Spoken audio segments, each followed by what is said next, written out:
Huge thanks to Cornerstone for reaching out and offering to co-host and providing the space and the people and the organizing energy. I think without it, we'd probably be doing like bring your own hot dogs with a Weber grill at a vacant lot in Venice somewhere. So this is great. We're very thankful for them.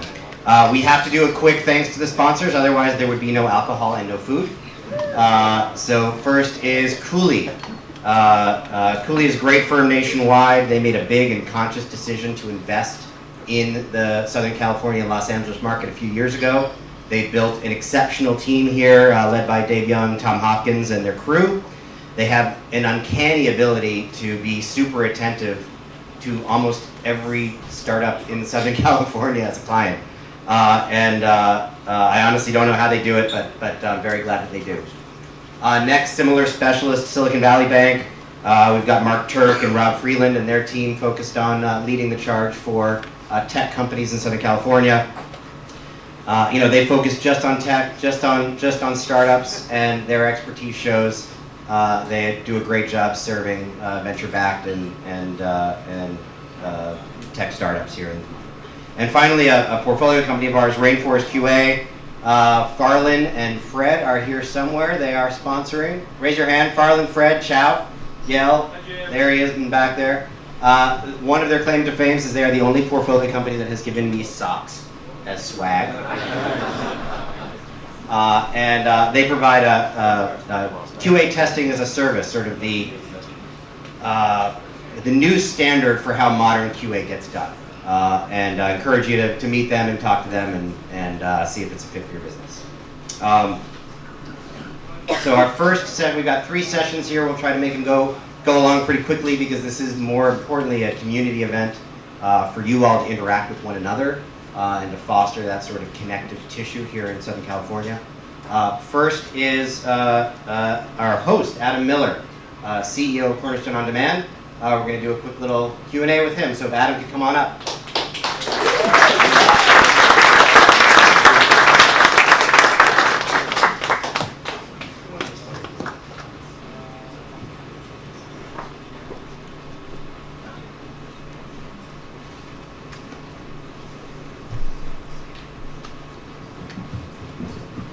All right. Ooh, that's loud.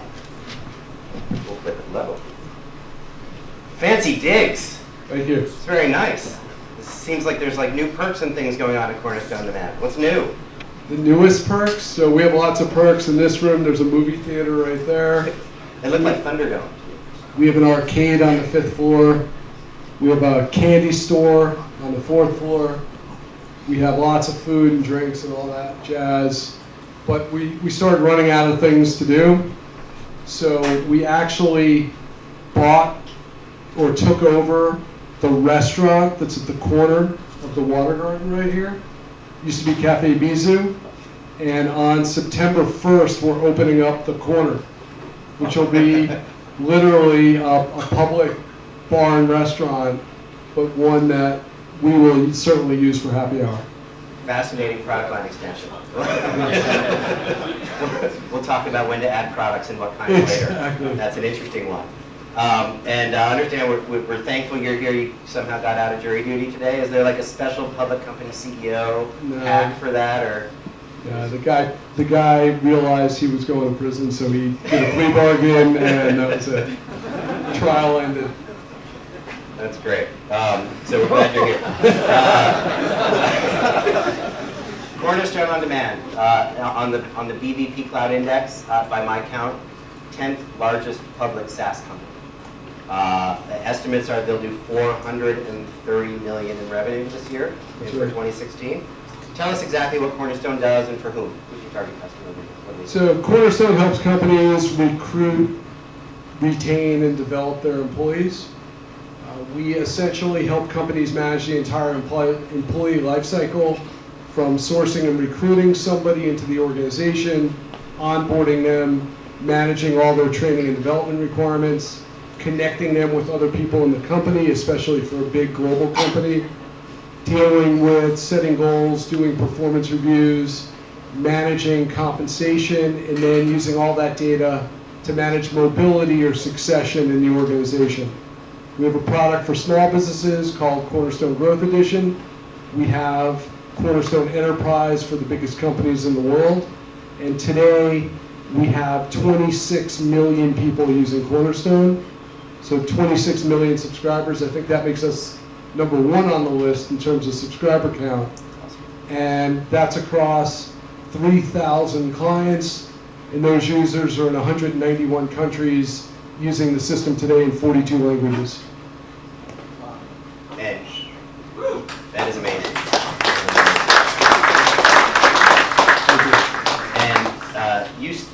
When you started the business, if I got it right, it started with a different name called CyberU. That's right. So did it start doing something differently, and was there a pivot? And how do you think about, again, with the lens of sort of helping startup founders, get useful advice here? How do you think about sort of sticking with your vision versus chasing the rabbit where it runs? So the company started in November of 1999 in my one-bedroom apartment in New York City. And about 3 months into it, I realized the weather was terrible. It was hard to hire people in New York. And you could start a company anywhere, so why not do it by the beach? And picked up and moved. But the idea was basically the same idea that we have today, which is we were going to leverage technology, specifically the internet, to help improve access to education by delivering educational content to adults wherever they were. Turned out adults tend to be in 3 places. They could be at home as individuals, inside of a small business, or as part of a large corporation. And when the company started, we aggregated all the online training that we could find, and we were delivering it to adults. And we started with the consumer side. We started building a website, and then we took the basic model of the website and went to people we knew who were predominantly at large financial service institutions in the Northeast. I was from New York, or one of my first people, Stephen Seymour, who started the company with me, was a banker in New York at the time, and so he helped get introductions, and we were talking to people we knew in order to build a product that we could then sell also to small businesses or mid-sized companies. As we got into it though, the big companies said they wanted what we had, and so our first clients were actually all very large businesses. Smith Barney, Aon, and Washington Mutual were our first 3 clients, and so we were dealing with very large enterprises from the very beginning. That creates a whole host of issues we can talk about later, but the business fundamentally was about delivering training to adults, and we still do that today. Along the way, people said, hey, if you're managing training, can you help us train people based on how they're performing? Well, we need to know how they perform, so we need performance management tools. We want to train people who are new in the company. Some people call that onboarding. They wanted to train people who are going to be future leaders in the organization. Some people call that succession management. And so we started building all these tools around training and development.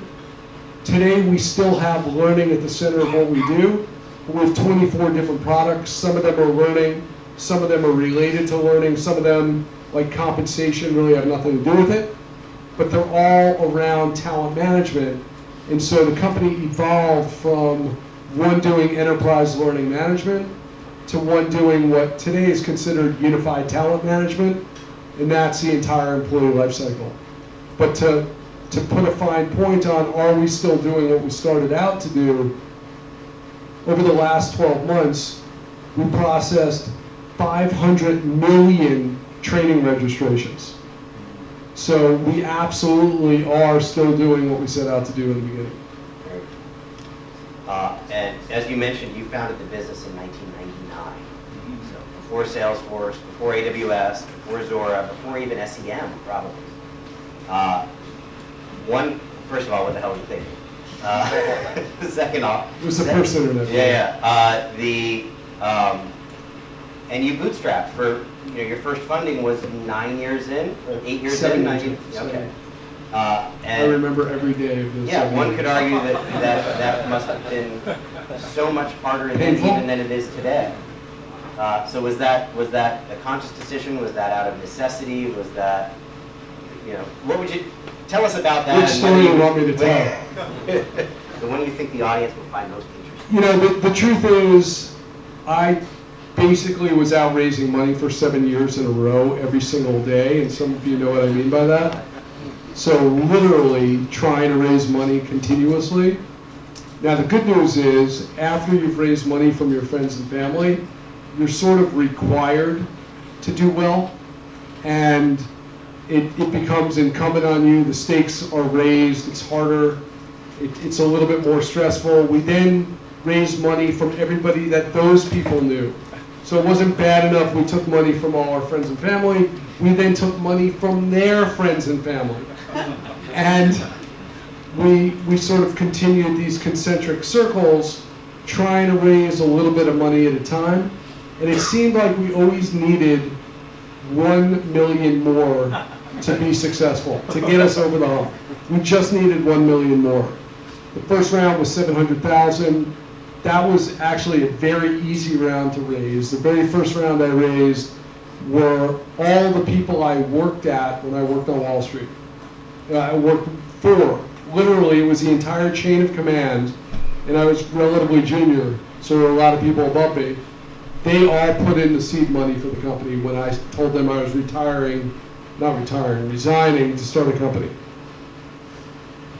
And then I raised some money from friends and family. After that, we raised another 500,000. Then we were able to raise money from people that they knew. And so we had about 2 million total that had been raised. And then it became impossible for us to raise money. First problem was the internet bubble burst in 2000. Second problem, September 11, 2001. Third problem, there was a big recession around 2005, late 2004, early 2005. So constantly it was difficult to raise money. We were fortunate because we were SaaS and we had a lot of recurring revenue and we were selling to very large companies. We were able to get debt financed even though we didn't have venture backing. So we were venture financed without having venture capital, and anybody who did that with us would always say, we've never done this before without a VC being involved. Then we had sort of used up that financing and desperately needed more money. At this point we needed literally about 1 million more to stay in business. We were growing the business essentially based on money coming in would be used to hire people, but that was it. So we're hiring very linearly. If we wanted to hire a couple more people, we would have to close another deal. Now at the time, our retention rate was about 100%. So we were very confident that if we get the deal done, we sort of had that money forever. And one thing that we were very disciplined about in the early days that was incredibly important and something you guys should all be thinking about is we never billed the client multi-years up front. Because we always said if we do that, we're going to believe that we have money in the future that we don't actually have. And we're going to dig ourselves into a hole that we can't get out of. And so we raised whatever we could, but really the way we grew the business was by closing more deals and keeping those clients. And initially, people were paying us per user per month. As we got bigger, we were able to switch to per enterprise per year, which is still what we do. And even to this day, even though we have the ability now to force multi-year agreements and force multi-year prepayment, we never do it because we don't want to dilute ourselves into thinking we have multi-year cash that we don't really have. So it's a very disciplined approach. I've seen startup founders make the mistake of getting annual pay and assuming that that money is coming in month over month, and they don't realize that once they spent that, it doesn't come again for another year. Yeah, so CMRR, as annoying as that concept might be to you right now, is a really good concept because that really is the money that you have. And that's what you can spend on a monthly basis. And if you go beyond that, you have to raise the difference. So to answer the question honestly, we had a hard time raising money. In hindsight though, those early years were incredibly important to the success of the business because we became very disciplined financially And that discipline helped us tremendously over the years. So this year we'll generate close to 30 million in free cash flow, right? We have $400 million in the bank. We're adding capital every single year just by operations. And so we're building a very sustainable business, a business that's built to last. And so my recommendation to all the startups that I work with is don't even try to raise institutional capital until you have about 300,000 in CMR.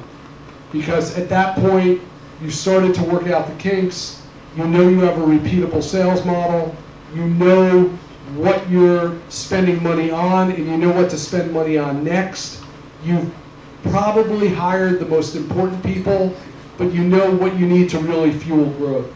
And so when we ultimately raised money 7 years in, we had the big advantage of knowing exactly what we needed the money for. And so we raised money in 2007, May of 2007. We grew at 60% a year for the next 7 years in a row after we raised that money. And the reason was we knew exactly what we needed to spend the money on, and we knew how much we should be spending and how not to overspend. We ended up doing a second round in 2009. The first round was done by Bessemer. Byron Dieter led the round. The second round was done by Meritech, including Bessemer and Bay re-upping. And the only reason we did the round in 2009 was because there was obviously the massive recession at the end of 2008, and the board was completely convinced that we would sell nothing. So we literally did projections based on 0 sales. I'm not kidding. We did projections for the board based on 0 sales, and they said, you know what? A year from now, with 0 sales, you're going to run out of money. You've got to go out and raise money. So we went out, and I think there were only 2 deals done in the second, whatever it was, the beginning of 2009, and we were one of the 2. And it was a flat round. Everybody else was way down. We never spent $1 of the money of that round, never $1. And when we ended up going public, and this really puts a fine point on that financial discipline, when we went public, we had only raised, and this sounds insane in today's environment, we had raised less than $20 million in equity when we went public. So we were able to keep a decent chunk of the company. We were able to build a really healthy return for our early investors. Our angels, who weren't really angels, they were friends and family, were up 150 times on their money. So we were allowed back to all the parties. I'm allowed home for dinner anywhere I want. And it was because I believe of that financial discipline early on. Gotcha. Do you think, now, so 2 questions around that sort of 7-year struggle to raise money. One, there's an opportunity cost of your time, right? And I talk to founders oftentimes there's people on stage saying, when's the right time to raise money? And I feel like to the founders that haven't yet sort of got that repeatable, like, well, whenever someone will give me some money. One, how do you think about the opportunity cost of your time that you spent doing that fundraise? 2, do you think it had anything to do with the fact that you're in LA, and do you think that's the same or different? So it is completely different now. It is 100% based on the fact that I was in LA, and that there were very few successful companies in Los Angeles. You would never be able to have an event back in 2005 like this, with this many companies showing up doing enterprise software. And we were definitively an anomaly at the time. And the problem back then was because there weren't a whole lot of success stories outside of Silicon Valley, the bar was much higher for a company to get funded outside of the valley than inside the valley. As Jim knows, VCs might have to go to multiple board meetings per month, and if they have to get on a plane, the bar is just that much higher. So if you have 2 companies that are relatively similar, one is 3 blocks away and the other is a 2-hour flight, you're going to do the one that's a couple of blocks away, or an hour flight, right? You're not going to make that trade-off. until around the time we went public. So you had a lot of companies, not just in LA, but also in Salt Lake City, in Seattle, in Austin, in Boulder, who were extremely successful, and the calculus changed for a lot of those companies. Simultaneous to that, you've had a massive buildup in both the amount of capital and the quality of capital that's now resident in Los Angeles. And so not only do you have outside investors willing to come here and put down some money, but you have VCs here in LA that are willing to do it. So the question of when to do it, again, for me, it's a very specific number. It's 300,000 in CMR. You could do it sooner if you know you have that growth trajectory and you have a repeatable business. You could do it later if you got lucky and got that money, or if that money was mostly services. I wouldn't count that. I would focus on the software piece. And in hindsight, I would have raised more money sooner if I could have, because it does take a lot of time. And once we had the money, we were able to start investing ahead of sales, which is obviously beneficial if you can do it. I think it was a good point about sort of the Bay Area VCs, which is the majority of the VC dollars in the country. One of the things, refrains I hear from that group is that for SaaS businesses, LA is tougher because the talent pool doesn't exist. So it's like, yeah, that founding team is great. What happens when they need to level up at the VP level? So, how did you handle that as you grew from a zero revenue business to a $400 million revenue business, attracting talent, building your own talent pool, et cetera? Yeah, so not true at all. And the 400 million is GAAP revenue. So our sales are actually much higher than that.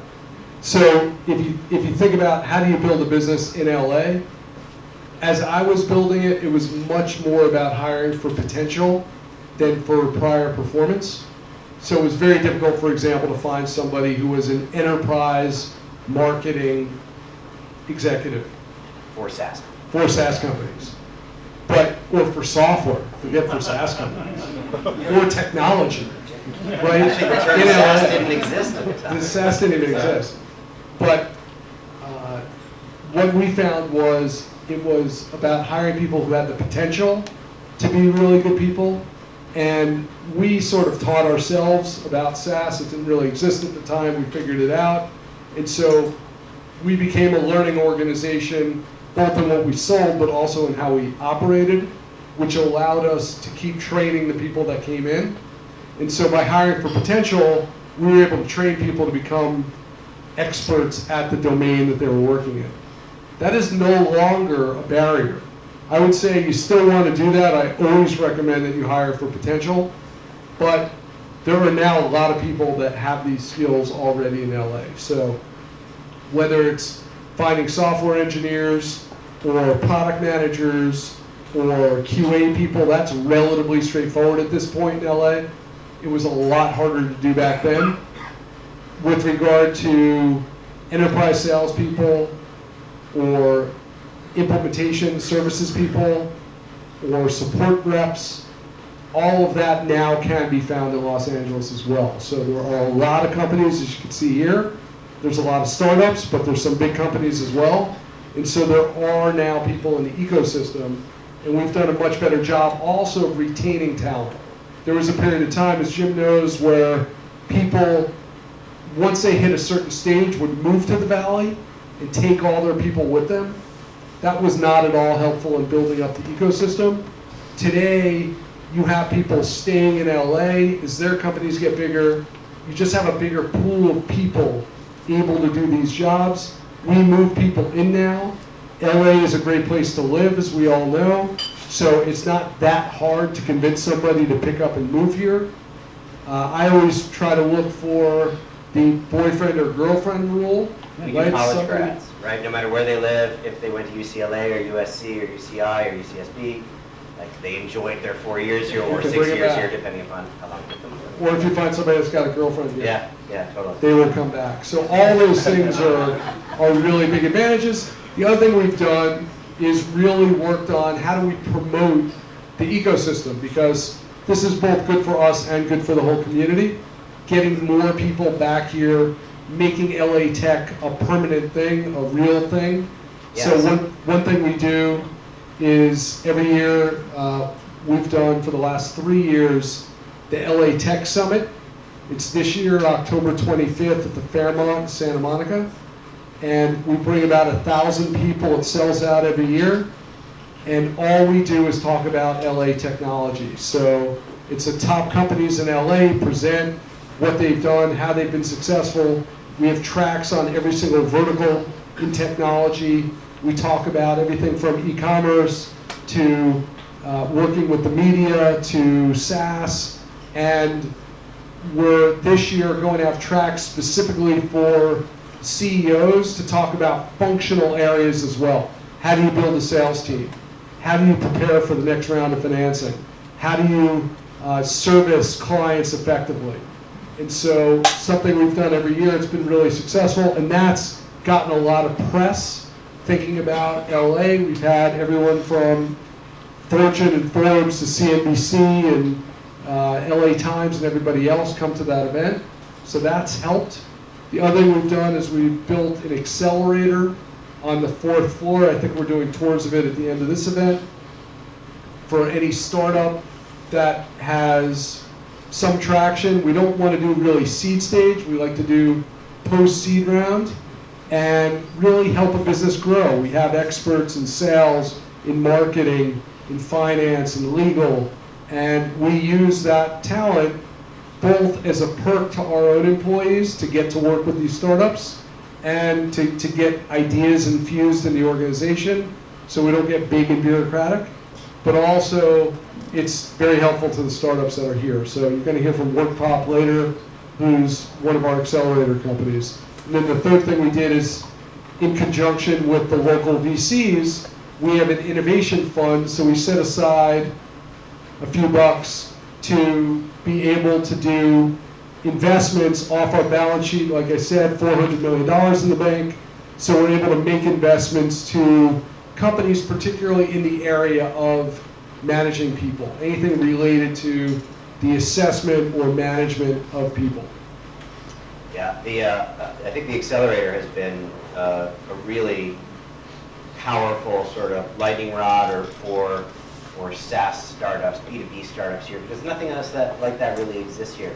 And we've got one shared portfolio company comparably for Jason Lazar, and then I've sort of provided counsel to a few others who've gone through the program. And it's sort of like, if you're an aspiring SaaS company with a logical tie, strategic fit with Cornerstone, why wouldn't you do that program? Because it does give sort of great skills transfer and access to the mind share of, again, the world's 10th largest public SaaS. Oh, and free rent food. Yeah, but so that's now that you're a big company, a lot of startups might see sort of collaboration with a company like Cornerstone OnDemand or other big companies as sort of like a golden ticket to to accelerating scale.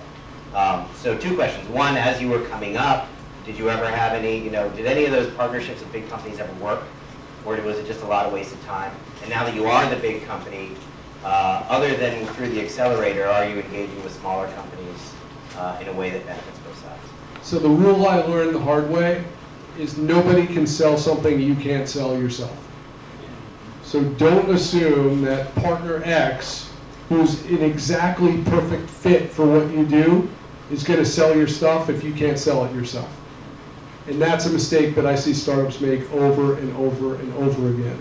You have to be able to do it yourself, make it repeatable, and then you can get a partner to do it for you as well.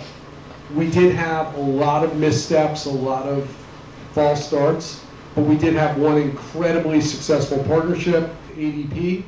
ADP, as you know, is the world's largest payroll company, obviously ties perfectly with managing people, and became an incredible referral partner and alliance partner for us over the years.